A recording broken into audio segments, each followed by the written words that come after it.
టమాటా పంటలో మెయిన్గా వచ్చే ప్రాబ్లమ్స్, సాధారణంగా మనం వాటికి ఉపయోగించే టెక్నికల్స్. దీనివల్ల యూజ్ ఏమంటే, మనము టెక్నికల్ అంటే ప్రాబ్లం ఉన్నప్పుడు మాత్రం ఆ టెక్నికల్కి సంబంధించి ఏదైనా బ్రాండ్ కావచ్చు, బట్ దాన్ని మనం వాడినాక కానీ మనకు రిజల్ట్ రాదు. ఒక్కొక్కసారి రిజల్ట్ వచ్చిందంటే బెటర్. ఫర్ ఎగ్జాంపుల్ రిజల్ట్ రాలేదనుకోండి, అప్పుడు మనం దాన్ని టైం బేస్డ్ MOA అనే మోడ్ ఆఫ్ యాక్షన్ అనే ప్రాసెస్ని యూజ్ చేయండి.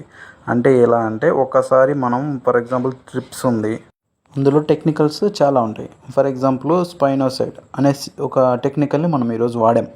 సెకండ్ టైము అది గ్యాప్ ఇచ్చాక సెకండ్ టైం మళ్ళీ మనం స్ప్రే చేసేటప్పుడు అదే ఉన్న టెక్నికల్స్ని యూజ్ చేయకండి. నెక్స్ట్ వేరే టెక్నికల్ని యూజ్ చేసామనుకోండి, 100% రిజల్ట్ వస్తుంది. ఫర్ ఎగ్జాంపుల్ ఎక్కువ ఉందనుకోండి, మనం యాక్చువల్గా ఒకసారి స్ప్రే చేయక 7 to 10 days గ్యాప్ ఇస్తాం. ప్రాబ్లం ఎక్కువ ఉన్నప్పుడు 5 to 7 days గ్యాప్ ఇచ్చి వాడండి.